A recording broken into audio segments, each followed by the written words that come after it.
Be on that blue side. Na going to be the first ban away from Yang, and I have a feeling that one's going to be relatively consistent after his performance against Mouse. Yeah, two signature bans here, one within the scope of the tournament and one within the scope of the player in terms of westdoor. He always sees that TF ban, regardless whether it's meta or not. They just don't want to hand it to him. Because let's be honest, without some of his comfort picks, he has been looking pretty weak. And now I'm just curious, will westdoor pick up the Brilliant Soul? Will Tockers look towards that, or will both teams decide to ban it? Especially as now that Syndra ban has hit the bench. Yeah, Syndra actually banned on the blue side here, which is interesting. Might be an Aurelion Sol adaptation, as Tom Kench was banned against Albis, and the Olaf is going to see the final ban. And I think it would make sense if westdoor has practiced that Aurelion Sol, because one of his main weaknesses is just his laning ability and the fact that he yields pressure. If there's one pick you can lock in, and with which, with relative ease, you could just play wander forward. around the lane and you have pressure. It is the Aurelion Sol. However, with these non-jungler bans, we have to take look at the priority here. And Nidalee's only seen one game of play here at Worlds, despite being 100% pick and ban. And this will be the second game, I believe, in the entirety of the tournament we're seeing the jungle champion come out.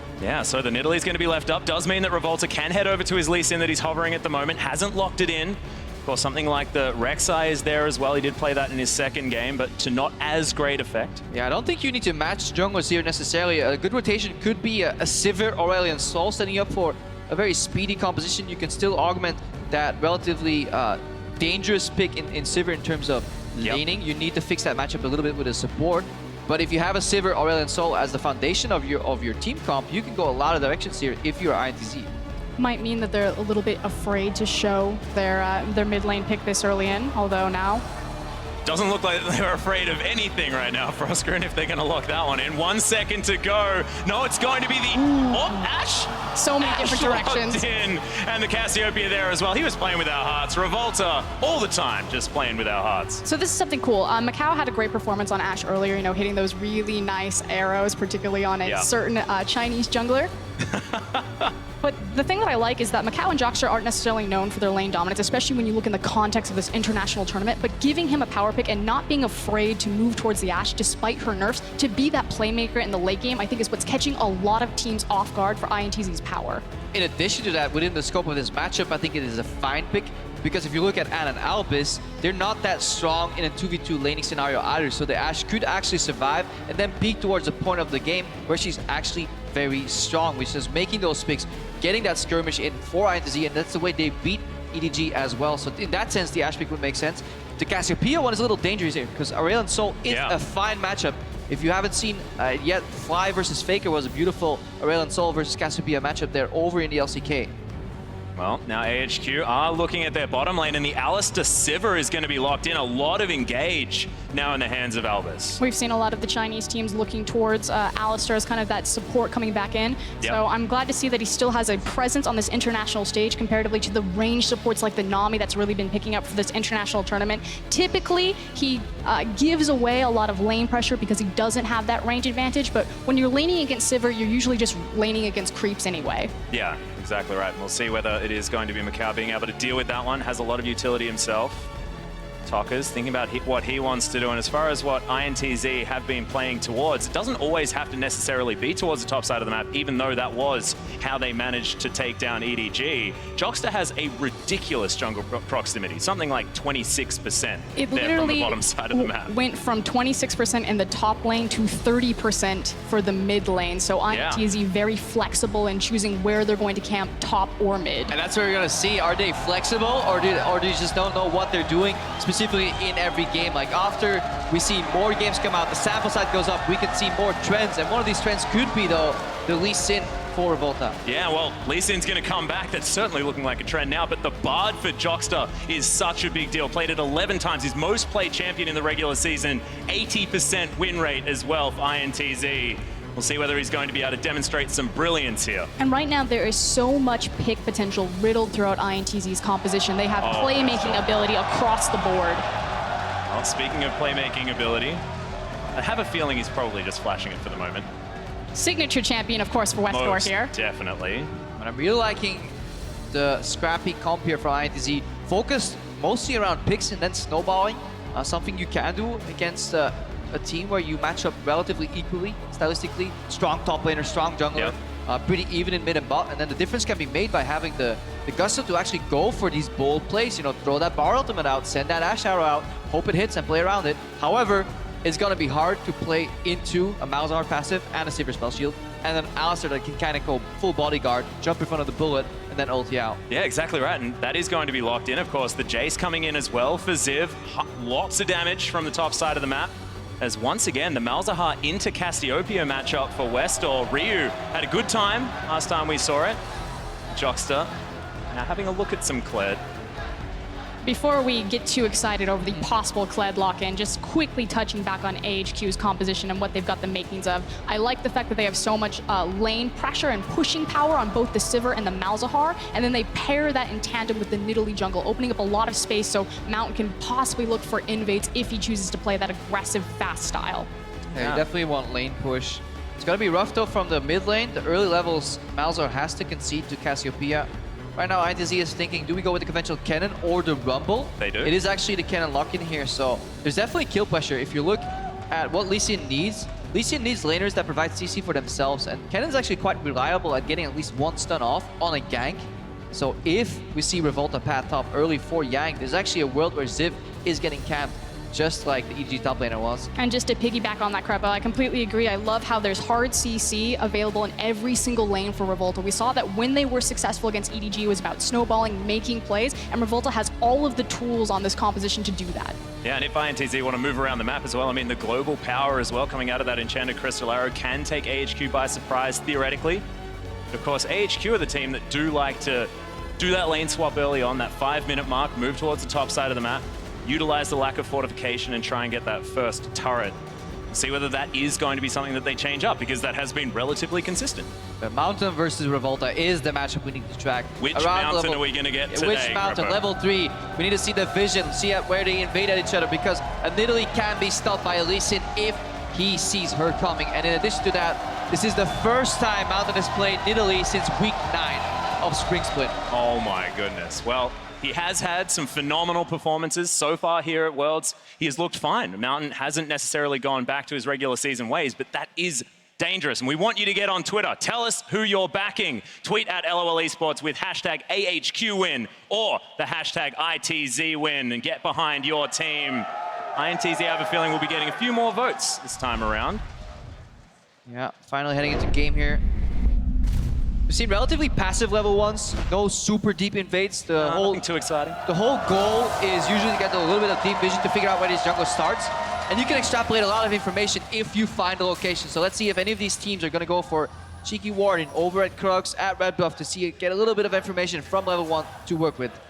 Nidalee is typically much safer at gathering information just because she has the ability that she can go over the walls if she chooses so. Yep, can run a little bit faster as well. Just spending some time in those bushes. But at the moment, iNTZ just spreading themselves out. Tockers actually moving towards the bottom side as Jockster finds himself a chime. There it is. It's important. Brush dominance is the new law of level 1. This is actually quite a bit of a bind, and that Albis have picked themselves in. Sivir Alistar is not that easy to play into such a poke-heavy lane like Ashe and Bard. The nerfs for Ashe make it more sustainable, but they're doing a great job. Look at how they're securing basically lane vision, and now they're going to go probably for the late camp stop. Check if somebody's in the brush. They don't want the Alistar Sivir lane to do camp. I doubt they want to do camp themselves, but they just want to get lane dominance early on. I know you like to talk about this a lot, Krepo, the fact that Bard is actually empowered the longer you spend at level 1 because he is so strong at level 1 himself due to those empowered auto attacks with those meeps. Slap him around from the hip. Remember, guys, if you do want to check out the Ziv and Yang stream, it is on Riot Games 2 right now. Who wouldn't want to check that out, though? Hey, that's a very good point. It is a very good point.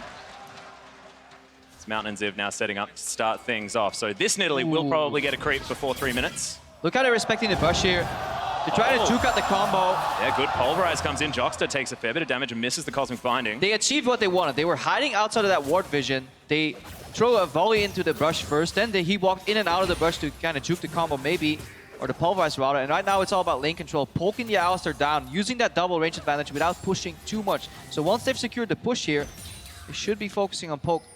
But I think Ann and Albis are relatively okay with how fast this wave is actually pushing in.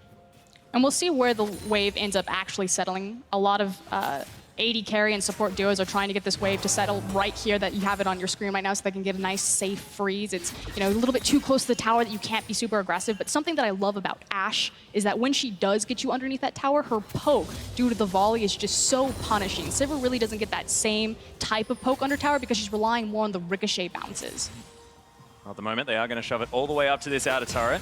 Now Albis and Arn will have some time to get themselves some creeps. Mountain already up to his Raptor camp. Yeah, pretty standard or relatively greedy clears here by both junglers. 3 camps on one side is something we saw less and less at the start of the 6.15 up to 16.18 patch because you could swap sides of the map a lot quicker here. Now Revolta has done 3 camps into enemy red buff contest. He's just going to be late here. You should always assume that Nidalee is done with this camp here, so I don't know what Revolta's actually doing. This is quite fortunate that he actually spotted Mountain right there. Yeah, tockers was moving around as well, but Mountain should be absolutely fine. I have to agree. Nidalee, it's not so surprising that she would look for a sizable clear, although hold on. westdoor taking so much damage. Good silence comes out, but the Twin Fangs are still there, and westdoor has no mana whatsoever. Decent trade, but tockers, he took a fair bit as well. And that means that it's going to be the pot advantage now for tockers in that mid lane. We had some questions about westdoor versus tockers, if tockers would be able to punish that on an international stage, international competition. Yeah, headbutt pole. Jockster takes some damage, but man, this guy is aggro on the Bard. More than happy to fight back. Yeah, but we need to gauge how well the pressure is going into the other lanes here, because the jungle duo is what we were watching. This will be a breaking point eventually. This bot lane will get out sustained, but Anna and Albis should be able to find a base. They're relatively even CS. Mount right now stealing a little bit away. I think he's definitely punishing Revolta here. It was a little over-eager to invade such a late red buff.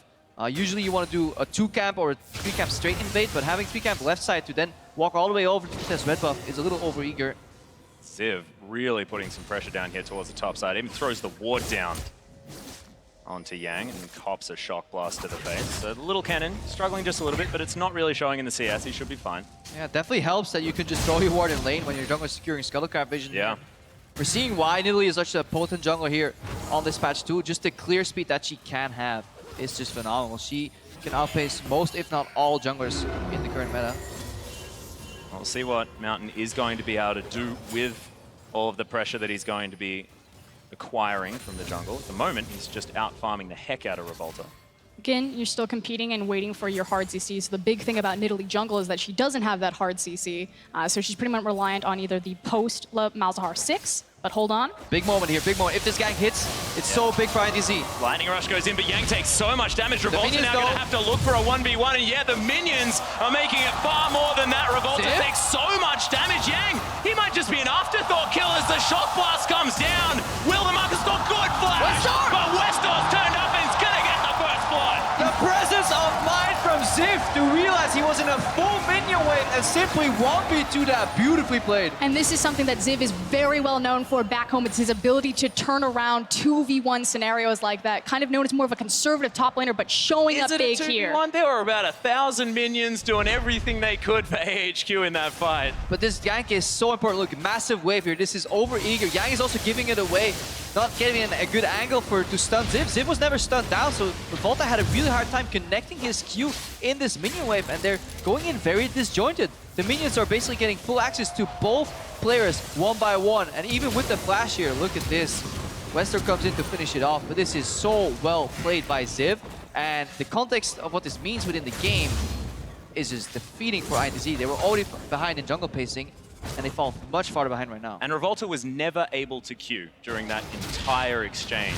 There was minions that Ziv had placed between him and the Lee Sin that entire time. Had a horde in front of him. Yeah, well, admittedly, it didn't take all that much effort as Ziv gets out-traded by Yang. Good dodge. As Mountain still waiting on this top side. Remember, no flash for the Kennen.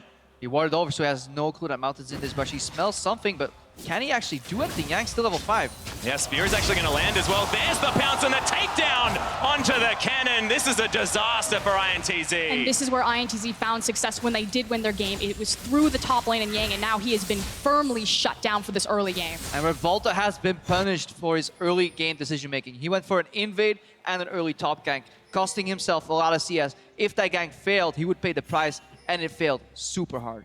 Most certainly did, and that's going to result in a 20 CS lead for Ziv on the top side of the map. iNTZ trying to make up for it on the bottom side with a big zone. Good preemptive spell shield, but didn't need it. Poison lands onto Albis, but tockers won't be able to find a kill. I'll just get them off the turret. Yeah, pretty smart from iNTZ. Realizing they're weak in the top side, they're putting all their eggs in the bot lane. First turret basket here with a very telegraphed roam, but even then, you still have to respect it on the side of AHQ. It's now about what can be grabbed in response to this. The first tower bonus surely will fall for iNTZ right there, but meanwhile on the other side of the map, Mountain continuing his counter jungling siege, stealing the red buff and now moving towards Raptors. Yeah, and it's not even going to give them a gold lead as well. AHQ 200 in the lead as iNTZ 83%. The CB LOL fans out in force, as they generally are. Just the sixth man behind this team, and speaking of 6 men. Yeah, they are moving towards the mid lane as Mountain trying to get himself out. Good Q from Revolta. And there's the kick. Flash Mountain flashes his way out, but he's going the wrong way. The flash ult with tockers gets the stun, and Mountain's gonna die. Superstar jungler Revolta right there. Sick Lee Sin mechanics. I know it's known as the insect, but might as well name it the Revolta after that play. Yeah, kick flash comes out, really good chaining of abilities. Quite unfortunate for Mountain. As he turns out to throw a spear, he goes right into the R flash from Cassiopeia. Let's watch it again. Mountain, let's be honest here, probably shouldn't be here. A little overextended. Kick flash comes out, actually right before the silence connects. And then right here, R flash, and as he turns around, he gets petrified in that petrifying gaze. That's a little unfortunate here because he was going 1-for-1 onto Jockster. Maybe was going to force a flash. Slightly over-eager by Mountain, so at least tallying up the mistakes. 1-1 in terms of over-eager moves between Revolta and Mountain. Yeah, and that's going to even things up.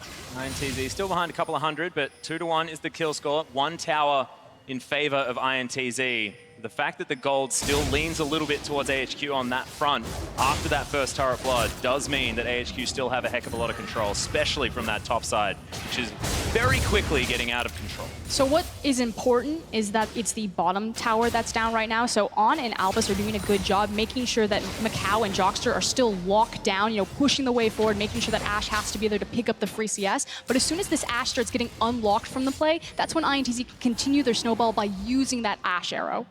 Yeah, Mountain kind of sneakily going into the pit here, but it's this point right here, the top lane. That's the breaking point of this matchup. Seeing another gank come out. Yeah, there's the Maelstrom as Ziv gets stunned up, but he's trying to take it back here. The kick preemptively puts him into the turret, and Revolta just smacks him in the face. It looked so great for a second. Will we see another 1v2? But then he actually canceled one auto attack, and he was simply kicked into the turret range here. Great moves here by iNTZ. First playing around their weak point by going bot, and then fixing the mistakes they made earlier by getting another kill on the top side. In response, though, AHQ will pick up the Infernal Drake, but I also wanted to point out the great response from micaO and Jockster to realize that their team was making a play on the top side of the map and to back up and play very defensively on the bottom side of the map. So great cross-map communication to keep them safe. Now westdoor now getting pressured a little bit by tockers out of this lane in mid. But this is not the same story as what it was against Ryu. 84-90 is no problem here for westdoor, who was expected to struggle in this matchup. Definitely not the easiest matchup to play. You lose a little bit of pressure early. westdoor even roamed up for that kill initially, so he hasn't been punished too much. Tockers was donating that one kill, but it cost him a flash, which means there's a relatively little zone. He's staying even CS, which is honestly what AHQ want him to do. Look at all of those chimes. Jockster having a field day right now. Fantastic. Yang going to take himself down some Krugs. Ziv shoves that wave one more time towards that top side of the map. Mountain forever hovering around his top laner.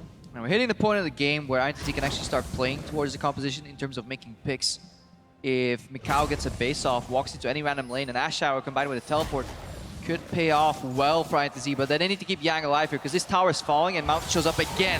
Yeah, and out goes Yang. He's trying to escape. Good flash after the pounce as Mountain will be able to catch up to him. Another pounce comes in. He gets under another turret, but is that going to be enough? Tempered Fate was almost there, but Ziv gets the kill. Revolta is underneath them. Oh, good Q. He's still looking for it. Fair bit of damage now as the kick's not blowing up the minions. They're not there, and Revolta is going to be taken down. This Jayce is so damn big. The acceleration gate should be able to get him to safety. Tockers could not chase after that man. And the minion aggro not enough to finish off Mountain. So close there for Revolta. Yeah, Revolta looking to kind of make up for a mistake earlier by his team. Going pretty greedy, knowing he would likely die at the end of that play. This would be so defeating for iNTZ to not only lose 2 kills in that exchange in the top lane, but also lose their mid lane turret. A mid lane turret is so important if you want to keep any semblance of control on the map.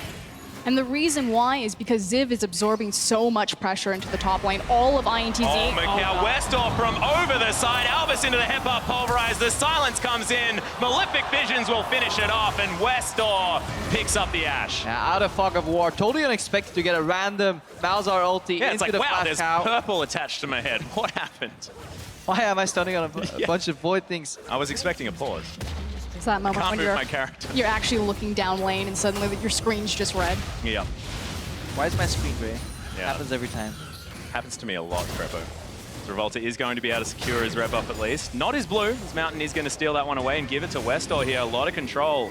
Bottom side of the map as that turret, of course, did fall down as well. AHQ taking away the whole outer ring.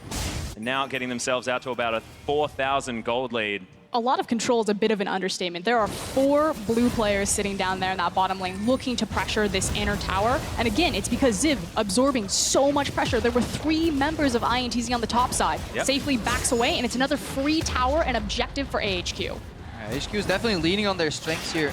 Whenever they see an opening, they're not afraid to take it here. And this is some of the things that we were expecting from iNTZ coming into the tournament. They opened with a very big surprise, but they're still looking to kind of dot the I's, cross the T's in their play. A little overeager at times, not always thinking too far ahead of what the repercussions of a play is going to be. And then we have to go back to the early game. Revolta going for the early invade, getting outpaced. And then Yang finding himself 1v2'd in the top lane. Yeah, we have to look back at what H2K did to iNTZ. And it was just slow, methodical play. They didn't do anything too fancy. They just played cleaner League of Legends. AHQ looking to try and do the same thing. Of course, anything can happen. It's only 14 minutes into this game. iNTZ have an uphill battle. So with Dragon still on timer right now, the #1 move for AHQ is to move into the top side jungle, that red side, and start placing down their triangle vision. That's what you see Albis and Mountain doing right now on your screen. And they're going to start applying pressure and bouncing waves between mid and top tower, looking for picks or chip damage on those turrets. Yeah, they definitely want to play around their last easily accessible tier 2 tower. It's really hard to get anything in mid. Mountain's right now on the... Oh your my pick. goodness, massive ever pulverizes. Revolta's been saved by Jockster, but Mountain hasn't. Tockers over to the side, almost takes him down, but he doesn't the get arrow. a Janet Crystallara, not enough. Mountain As micaO was so close. stuck across the wall on the miasma. He was wondering why he couldn't jump over him, but when he realized, he turned around straight into the petrifying gaze, and it was so close for On the tockers. hunt. But he stayed on Tockers, too good long. flash out of the head, but the miasma's there as well as Tockers looking to turn this one. Remember, the ultimate's still available from Albis. Doesn't pop it. And we're good. Yeah, I think so. Actually subsided. Oh. AHQ still do have momentum to at least get some damage here, although Bard's hanging around in the area, as well as forcing Tockers to cancel his back so they don't get this turret for free, but they should just shove in the wave. Oh. Yeah, they have a lot of poke here. iNTZ, very reliant on their big cooldowns to really force things. westdoor is grouped up in mid lane with Mountain. Another spear gonna follow up, but that's there it is. So easy as the pounce comes through afterwards. AHQ should be able to get a lot of damage onto this turret. And when Malzahar was reigning for so long on 6.16, it was really just the oppressive reach of that ultimate there. Just catches micaO off guard. Yeah, we have to wonder what iNTZ is doing in terms of predicting these plays, because Yang is hanging around in the bot lane, desperately looking for that level 11 to get the second point of the ultimate, but he had teleport up right there. Maybe they could have red countered the play, played a little bit more safe here. It feels like iNTZ is thinking about what they should do next, but they're never calculating into that thought process what their opponent's about to do. They're not reading the plays. They're playing very reactive, and it works when you're ahead, because you can always make the first move, make the pick. But in these situations, you gotta read your opponent and actually make a trap. They have so many tools to do that as well in their composition because there are so many poke options available for them. So the nice thing is that if they do fall behind, there's always going to be an answer or a play that they can make because they can quickly turn a 4v5 into a 5v5 into a 4v5. Yeah, they can make a single pick on a target or just lock somebody down. The problem is AHQ obviously knows that. In simplicity, simplicity gets you predictability too. AHQ is definitely going to be careful. It just goes back to the beauty of that composition, like you were talking about champions, like the fact that they have the spell shield, that they have the Malzahar passive, that you have Alistar who can go into his ultimate and walk out of hard CC. That was a free dragon taken by Mountain, though. He was able to secure that by himself. Revolta on a ward. There's a head-up pull from Albis. Slowed down by the Cosmic Binding. As the Q is going to land. Not sure that's the target he wants. The Safeguard gets Revolta out again. On the hunt has been used. Magical Journey gets iNTZ all group back up. Yeah, we're still looking for Jockster to get an impact on his game. He feels like he's arriving late to many situations. Tempered Fate comes out to save rather than to engage and make a pick. Brush camping right now for iNTZ. Desperately looking for just somebody Just not paying attention on the side of AHQ. Still has the arrow available, does micaO. Arn and Albis going to move once again aggressively into the jungle of iNTZ. This pink ward should be found and taken down. Ooh, nice stun with the Cosmic Binding. Decent follow-up, but that tower was always going to fall down. What? That was not a very magical journey, but he is still going to be okay. Sometimes it's just a little shorter than you would expect. The journey, of course. No, I just needed to live in that pause for a little while. You can also see that micaO was really confused as to what to do, and it's indicative that iNTZ is playing a very reactive playstyle. He was pacing back and forth at the Krug wall, basically not knowing, do I join mid? Are we giving up this tower? If we do I go top? No, because I will get rotated on. He's figuring out the counterplays to his own actions live, instead of 30 seconds or a minute ahead, and that's keeping iNTZ in this perpetuous defensive position where AHQ then have the time to easily rotate. Like, look, they went from mid to top. There's no counterplay. There's no push that way bottom here. For AHQ, the world is their oyster because of the lack of resistance and prediction on the side of iNTZ. You do have Yang making his way up into the top lane, but almost too little too late as this tower is quickly falling. Oh, and micaO is doing exactly the same thing, down to about 300 health. The flash pulverizes Yang. He's going to get headbutted away, which makes a bit of sense. Ultimate comes out of Albis as AHQ. There's the arrow, and Albis not going to stay healthy for long. Good exhaust onto Yang as he gets punted out, but tockers is able to take down micaO. Great interaction right there for Ziv on the Jayce to make sure that he can swing Kennen away and allow a clean disengage from AHQ, only dropping Albis on Alistar. Yeah, knocks it out of the park on that one because that was the follow-up that iNTZ was looking for. But when you start looking for so many flanks, you actually leave your main side of the fight exposed. Look, there's so many members here. Yang and Revolta both looking for flanks. That Jockster and micaO got poked out. Albis right now watched a little bit too much of Mata. He wants to be the playmaker. The tower was down. The objective was secured. We won't fault him for it, but here we go. Ziv just straight going for that home run, knocks him into his team. AHQ still take a tower for a kill, they're happy. But this is the right mentality from iNTZ and how they want to approach their team fights. Again, they're facing across from a lot of poke damage in the Nidalee, in the Jayce. Make these flanking plays, make these hard, aggressive engagements. Yeah, the plan is definitely the right thing. You want to open up with that CC, with that Bartle, with the arrow, but you got to plan it out, map it out a little bit better. No need to take the poke early, pull the trigger a little bit earlier, just go hard or go home on the side of iNTZ, because if you enter a fight on half HP already, you're basically conceding. You've lost already, and definitely very hard with the large gold deficit they're facing. They're looking to stay in this game and hopefully stall out the Nashor enough so they can pick up the side lane farm and maybe become competitive later on, but it's a very large gap. Yeah, most certainly is. We'll see whether they can get things to calm down, because so far AHQ have been fantastic at forcing these plays.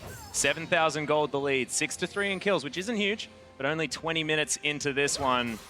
AHQ with a lead, 26 wins and 0 losses. And I wonder what time it is, as we're now setting up for the Baron. The Infernal Drake will be... Our stats guy's pretty good at timing. Our Infernal Drake will be spawning relatively soon, so for now, if they can make a pick while they have this window to play towards the top side of the map, they can easily rotate into that objective. But otherwise, set your vision down, see what you get, throw out your fish hook, see if something bites.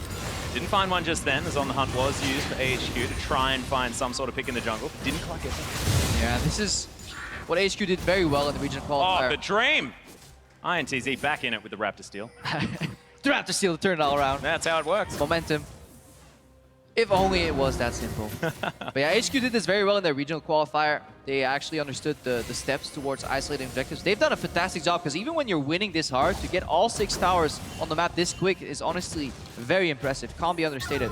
Right now, they want to isolate the next objective, either a Baron Vision early, but they likely will, as Frosk mentioned, pivot towards that Infernal Drake, just pick it up for security. It's the nice thing of not just having a poke composition, but understanding how it relates into Siege and using it in the right spot. Some teams, they'll have their poke and they can execute well on that around team fights like monster objectives, but they don't move it around towers where it needs to be. And AHQ have done a phenomenal job this game, making sure that they're layering that poke and chipping away at these structures. Yeah, and right now they have inhibitor turrets to siege down, so it will be a little bit more difficult, but with that Baron available, could be an opportunity. However, very early in this game, we'll see whether it is going to be contesting things like buffs, everything else around the jungle and things like that can get themselves that window to start pushing forward. Yeah, and Honest giving necessary respect to Jockster and Revolta. Magical Journey into a kick could be enough here, so AHQ keeping their auto turrets alive. It's very hard to keep all these structures alive while playing the map at the same time, so it becomes with a slow, methodical play that is necessary. That composition, as Frosk alluded to, is also really built good versus the counters to poke.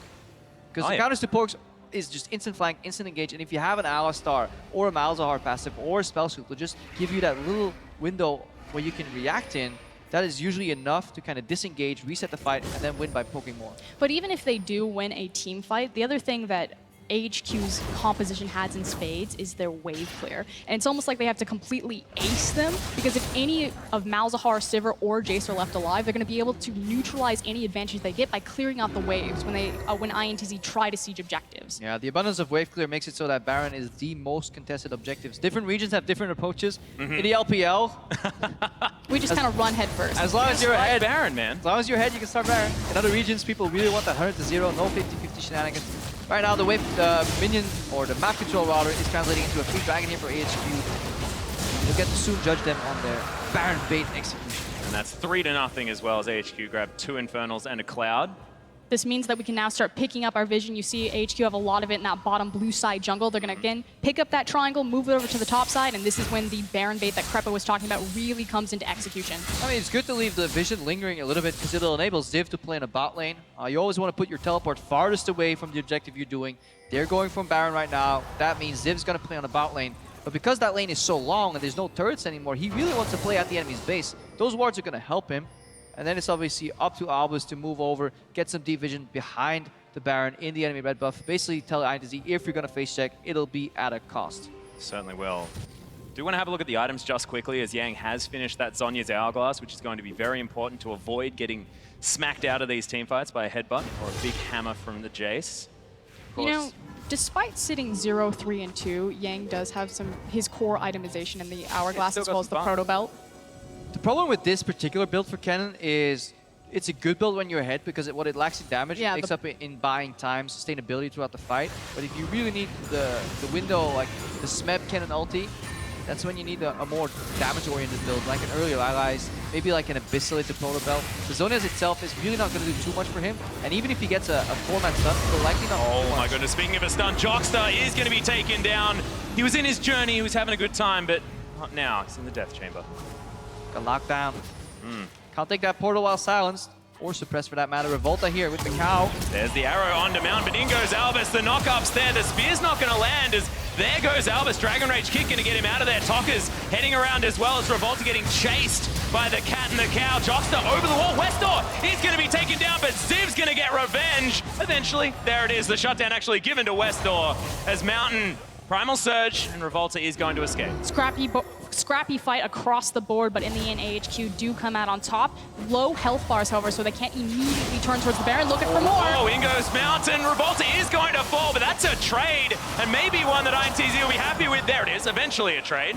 Mountain is out for blood. He really takes this one-on-one battle duel seriously against Revolta. But we have to go back. iNTZ started this pickup. Right now, Ziv's in trouble. Yeah, he's been exhausted. Yang's going to stun him up one more time. Proto Belt, and there it is. The top laner going to be able to take down his opponent, but that's going to cost him an inhibitor turret in the top lane. All right, what a mess here. We see On the Hunt pump, spell shield down, so we should finally see the action subside. But it was iNTZ starting this play with an arrow, yet Yang did not teleport in at any point, and we have to question that relationship within this team.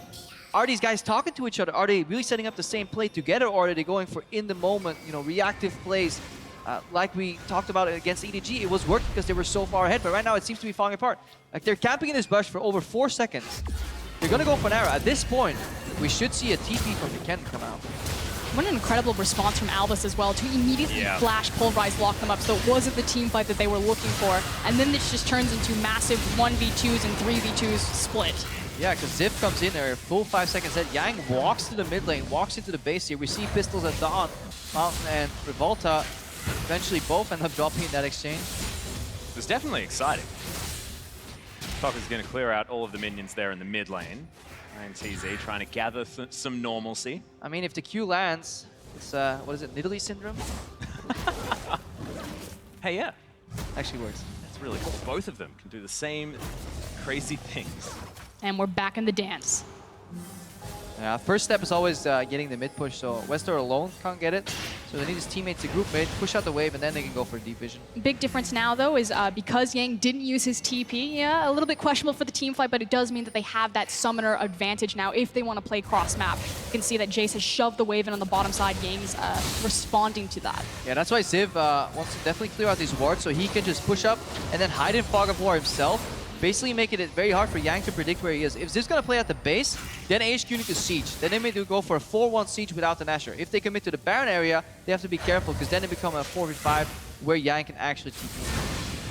Frighteningly, micaO was towards the top side. Even more so for Jockster, he's going to get smacked by a shock blast. Tockers throws down the miasma. They're trying to clear out this wave, and micaO's going to join back up with his team. iNTZ at least stave off AHQ for the moment. I do like the fact that AHQ aren't full going ham on the Baron. Yep. They're still utilizing their siege cop, understanding that their poke works really well when they have iNTZ in front of them, locked underneath the tower, fish in a barrel, and are trying to gain advantages through that, as opposed to just tunneling hard on that Baron and giving a possible 50-50 to Revolta. And at this point, they also see the timer remaining on the wards, and it's usually pretty much the same across all wards. So they saw that it's about like a minute left on most wards here, so they likely go for more pushes, because they can't guarantee sweeping out all the vision themselves. So going for the push and then have time be your sweeper is actually a good approach here for AHQ. They have in general been very respectful of what their opponent can do, and I think that's been the main difference in two teams who are stylistically pretty much on the same page, is the fact that AHQ have been a lot more respectful of what iNTZ can do with their composition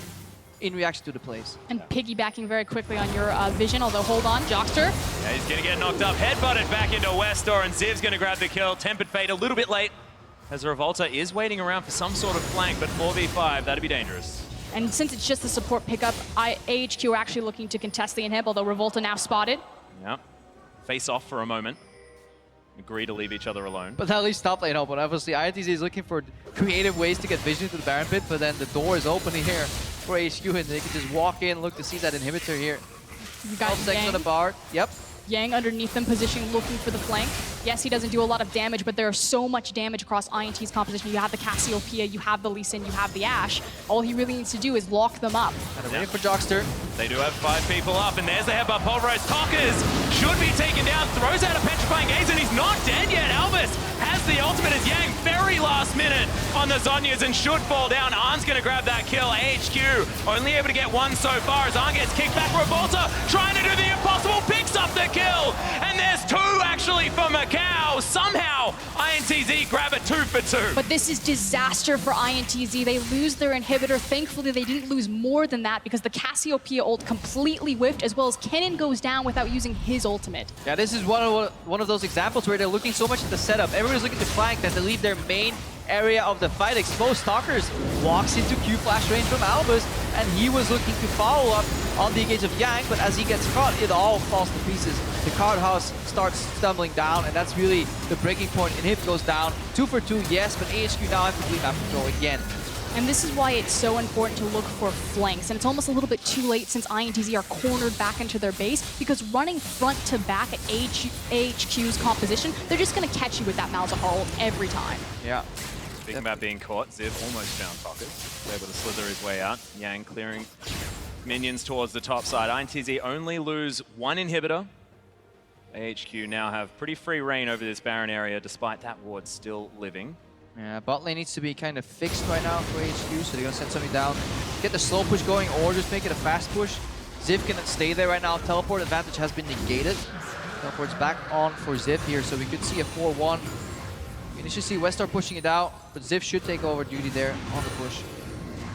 Tockers did just finish his Seraph's Embrace, so 3 items now for the Cassiopeia. They're slowly coming through for iNTZ. 3 QSSs here as well for jungler top and mid. Not one yet for micaO, which he's the guy that's been getting a lot of the attention. And that's something that's very often overlooked here. What some of these picks do, like a Malzahar. Many people judge him purely on his dueling potential, but the fact that he forces 3 people to alter their build paths, hit their power spikes later because they have to pick up the QSS, get that early game gold sync in, it alters the power spikes of his entire composition of iNTZ, especially when behind here. So that's why Malzahar in the late game is such a strong pick, because he makes everybody slightly weaker in terms of item builds. I'm just so proud right now that AHQ still aren't funneling into Baron. Like, I promised myself I wouldn't cry at this moment, but they're using their siege comp. They're prioritizing the structure, saying this is how we win the game. We don't need to fight them or give them an opportunity to fight them where they can get these big flanking plays on us. Let's put them into a corner and continue to drive it home. Certainly working out, as they were able to take down that mid lane inhibitor turret. AHQ still pressuring multiple lanes at once. The super creeps working on that top side at the same time. Tempered Fate doesn't find either Ziv or Mountain. iNTZ back to square one with their engage. micaO still has the arrow. Oh my, barely has his health bar though, which is the unfortunate part. Just slowly running out of time and running out of health. If they wanted to make a play, they kind of almost missed their window too, so it's going to be another inhib down for iNTZ. Lacking the forward pressure to at least force somebody to juke in predictable patterns. Jockster was trying to throw almost a random Bard ultimate out, but if you can't force somebody to walk backwards or get punished for walking forwards, it's incredibly hard to hit that, even point blank. Oh, now Jockster, tockers, moving himself back. Jockster was looking at him, thought he might be able to find some sort of flanking maneuver himself, as westdoor does have his passive removed. Revolta over here as well.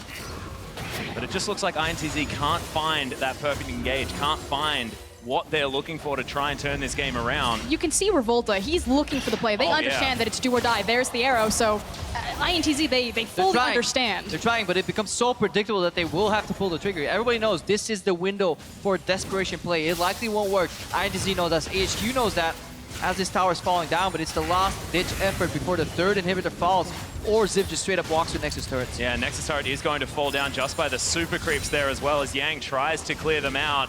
Ziv's still here. They're fishing a barrel in this base as the spears are even flying through. micaO looking to clear things up, but iNTZ, they have to give up this bottom lane inhibitor, and they are just getting out-pressured. There's no fight here. AHQ, they're just pushing them down as Revolta. Oh my goodness, the flash was predicted, the Q was as well, and westdoor survives. No more engage options apart from Yang getting some miraculous flank or something.